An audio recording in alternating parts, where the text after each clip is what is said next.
بيبدأ الفيلم بكيفن هارت وهو قاعد مع منتجة كبيرة بعد نجاح الجزء الأول من الفيلم اللي ما سمعوهوش يسمعه وبقى من أشهر ممثلي الأكشن.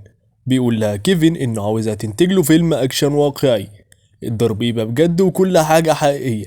فجأة بينزل ناس مقنعين من السقف وبيثبتوا الناس كلها. بيستخبى كيفن والمنتجة ورا الكراسي، بيقرب واحد من العصابة وبيتريق على طول كيفن، فبيغضب كيفن وبيقول له ده انت يومك يا اسود، يومك يا اسود، يومك يا اسود. بيقول له يحط الفلوس في الشنطة، فبيقوم وبيقول للمنتجة انه هيتصرف. بيقرب منه وبيحاول ياخد المسدس بس بيفشل وبيضربه على وشه. فجأة بيضربه تحت منه، بيلوي دراعه وبيرزعه في الأرض وبيحدف المسدس على التاني بس بيتفاداه. بيقرب منه بس كيفن بيقول له انت هتضرب نار من غير ما تشيل الأمان، وبسرعة بياخد منه السلاح وبيضربه بيه وبيهزمهم كلهم. وبيظهر واحد وبيضربه بالرجل، بيخلع سلاحه وبيمسك سكينة بس كيفن بيصدها بأناناسة، بيضربوا بيها وبيرقدوا في الأرض. بعدها الناس بتسقف له وبتسأله المنتجة ايه اللي عمله، فبيقول لها أكشن حقيقي وهو ده اللي عاوزه يحصل. وبيظهر ان كل ده تمثيل بس الضرب والرصاص كان حقيقي.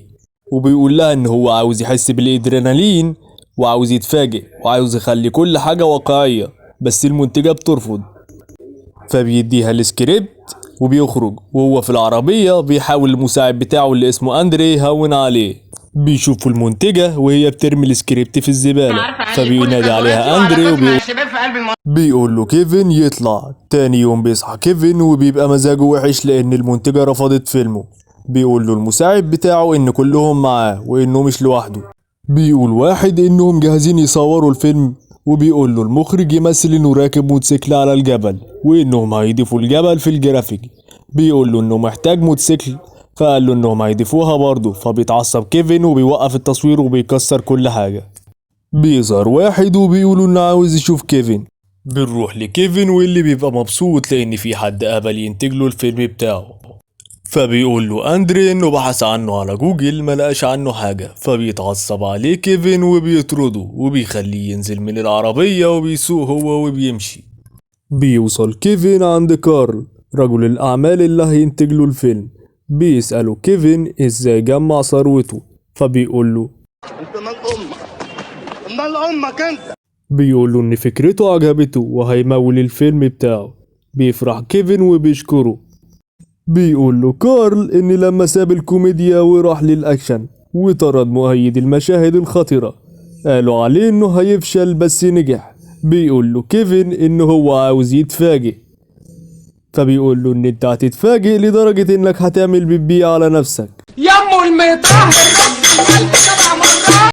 بيقول له كيفن إنه عاوز يبدأ، فبيقول له إحنا بدأنا وفي كاميرا وراك، وبيضربه بسهم مخدر. بيفوق كيفن وبيلاقي نفسه مربوط في كرسي وفي واحد مقنع قدامه شكله خطير. بيقرب المقنع ده وبيشيل اللي على دماغه وبيضربه. بيخاف كيفن، بعد كده بيفتكر انهم بدأوا الفيلم وبيندمج. بيجيب المقنع مقص كبير وبيقرب منه بس بيظهر صوت وبيقول له لازم نخليه يعاني. فبيجيب منشار وبيبقى هيشقه بس كيفن بيضربه بالدماغ وبيوقعه في الأرض. بينط كيفن على الأرض وبيقطع الحبل بالمنشار، وبيقوم بيضرب المقنع لحد ما يغمى عليه وبيهرب. وهو خارج بيلاقي ناس معاهم أسلحة، فبيروح لمكان تاني. بيعدي على أوضة بيلاقي صاحبته اللي اسمها جوردن من الجزء الأول مربوطة ومتعلقة. بيكسر الباب وبيفكها، فبتسأله ايه اللي حصل، فبيقول لها سرقة اليورانيوم وبيبقى مفكر انه فيلم. فبتقول له انت بتتكلم عن ايه، وانها كانت ماشية مع الكلب بتاعها وحد ضربها بسهم تخدير وصحت لقيت نفسها هنا. بيقول لها وانت ما تكلمتيش مع كارل عن الفيلم وان ده فيلم اكشن واقعي وهيرتجله كل مشاهد الاكشن. بتتعصب عليه وبتضربه وبيقول لها تندمج معاه، فبتتريق عليه وبتقول ما كنتش عارفة اعمل ايه من غيرك. بتسيبه وبتخرج وبيخرج وراها. بيقابلوا الراجل المقنع وبيمسك فاس. بتقرب جوردن منه وبتقول انها ماشية. بيضربها في وشها بظهر الفاس وبتتفاجئ. بتقول ان الغبي ده ضربها في وشها بفاس حقيقي وانهم لازم يوقفوا تصوير. بيهاجمها بس بتتفاداها. بيهاجمها كذا مرة بس بتتفادى كل ضرباته. بعدها بتضربه بالرجل وبتوقعه في الأرض، بس بيقوم وبيفشخها. بتقوم وبتضربه وبعدها بتثبته لحد ما يغمى عليه. وكل ده وكيفن واقف زي كيس الجوافة. أنا الجوافة يا عيني يا عيني. فجأة بيتضرب عليهم نار وبيهربوا. بعد ما بيخرجوا بتقوله جوردن إن الراجل المقنع حاول يقتلها وإن ده مش تمثيل، فبيقول لها إن هي غلطانة بس بيظهر إنه اتصاب برصاصة، وبتقوله إن ده دمه. في الأول ما بيصدقش بس بيتأكد بعد كده وبيغمى عليه. بتروح جوردن للصيدلية وبتجيب له علاج، وبيروح المكان اللي قابل فيه كارل بس بيلاقي المكان فاضي. بعدها وهم ماشيين بيلاقوا أوضة وبيدخلوها. بيشوفوا شريط وبيشغلوه، وبيشوف كارل وهو بيعمل تجربة أداء وبيعرف إنه ممثل وكان بيمثل عليه.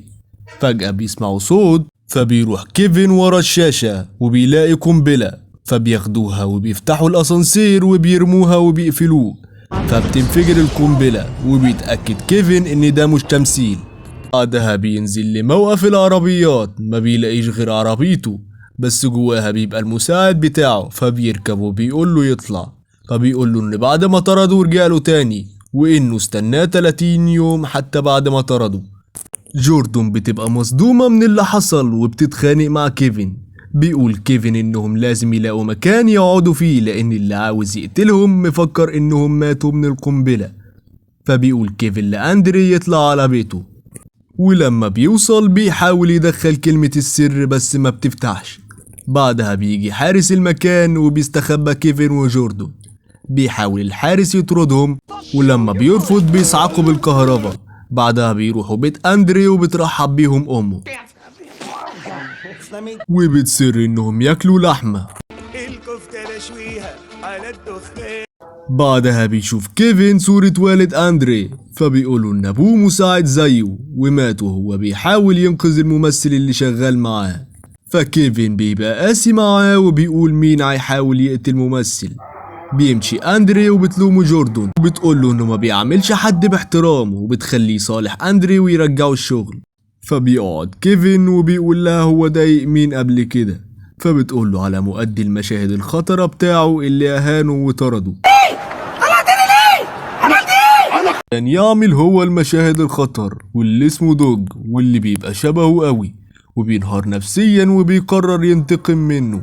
بيكتشفوا ان دوج هو اللي عمل كده وانه استغل انه شبهه وانتحل شخصية كيفن. بعدها بيقول كيفن انه لازم يروح لمدير اعماله.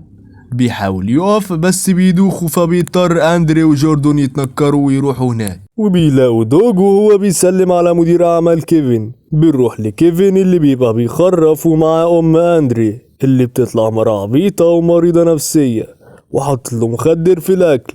بيتكلم جوردن كيفن وبتعرفوا إن دوج انتحل شخصيته.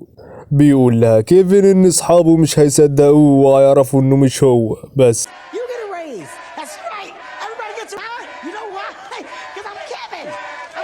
بتقول جوردن انهم لو عايزين يتكلموا مع دوج ففي شخص واحد بس اللي يقدر يتكلم معاه واسمه 206 وانه مشهور وهو معلم دوج. بيروح كيفن واندري ليه بيسألوا أندري ليه اسمه 206، فبيقول له لأنه كسر 206 عظمة في جسمه. بيفتح كيفن الباب وبينادي عليه، فبيطلع عليهم بقوس وسهم وبيبقى هيقتلهم. بس بيقول له كيفن انهم جايين عشان دوج وانه جاي عشان يصلح اللي عمله معاه. فبيقول له Well, how do you like your tea? لما بيدخلوا بيعرفوا ان دوج وجون سينا كانوا بسكليتة مع بعض. بيوافق يساعد كيفن وبياخدوا على الغابة. بيسألوا كيفن هيكلم دوج، فبيقول له انه لازم يقاتل دوج. بيقول له يطلع فوق الشجرة بس بيرفض. فبيقول أندري إنه هيطلع مكانه وإنه هيعمل أي حاجة عشانه.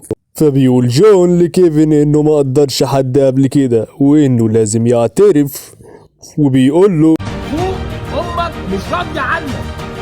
انت اللي جنبي انا واحترم نفسك انا هغلق حالي بصين وانا. فبيعترف كيفن إن أندري صاحبه مش بس شغال عنده. بيسلم جون على كيفن، فبيلاحظ الجرح اللي على إيده وإنه نفس اللي عند الراجل المقنع اللي في أول الفيلم. بيروح جون البيت وبيجيب فاس، بس لما بيرجع بيلاقيهم هربوا. بيروح كيفن واندري متنكرين على اساس ان هو عامل توصيل، وكيفن بيبقى في الصندوق وبيطلب من الحارس يساعده يدخله الصندوق، ولما بيدخلوه بتولع جوردن صواريخ على البوابة، ولما بينشغل الحارس بتكهربه. جوه البيت بيروح اندري يجيب حاجة تفتح الصندوق، بيدخل جون البيت بمنشار وبيفتح بيه الصندوق اللي فيه كيفن، وبيقول له انه هيموته، بس بيستفزه كيفن فبيرمي المنشار وبيضرب كيفن. في الاول كيفن بيضربه، بس بيظهر الفرق في المهارات وبيكون القتال عنيف، لان جون اقوى من كيفن. بيفضل يضربه لحد ما جوردن بتيجي وبترمي عليه سكينة بتسبب له خلل في دماغه. بيدخل المطبخ وبعدها بيموت. بيظهر دوج وهو ماسك اندري وبيهددهم بيه. بيفضل كيفن يعتذر له على اللي عمله وبيطلب منه يسيبه، فبيوقعه وبينزل على الترابيزة بيكسرها. لما بيقوموه بيتفاجئوا بالشيزيا الخشب اللي في جنبه. بيقول له امه تاخده المستشفى، وبيحارب هو وجوردن دوج. بيتفاجئ ان دوج قوي، بيفضل يضرب فيهم لحد ما بيرجع اندري وبيطعنه بالشيزيا الخشب في كتفه. في اخر الفيلم بيقعد كيفن مع المنتجة، بس بيظهر عليه الارتباك وبيوافق يعمل الفيلم اللي عرضته عليه. وبيجي مشهد بيبقى فيه دوج في السجن وبيظهر ان هو كيفن، وبيخلص الفيلم على كده. Excuse me, where's my house? Where's my house?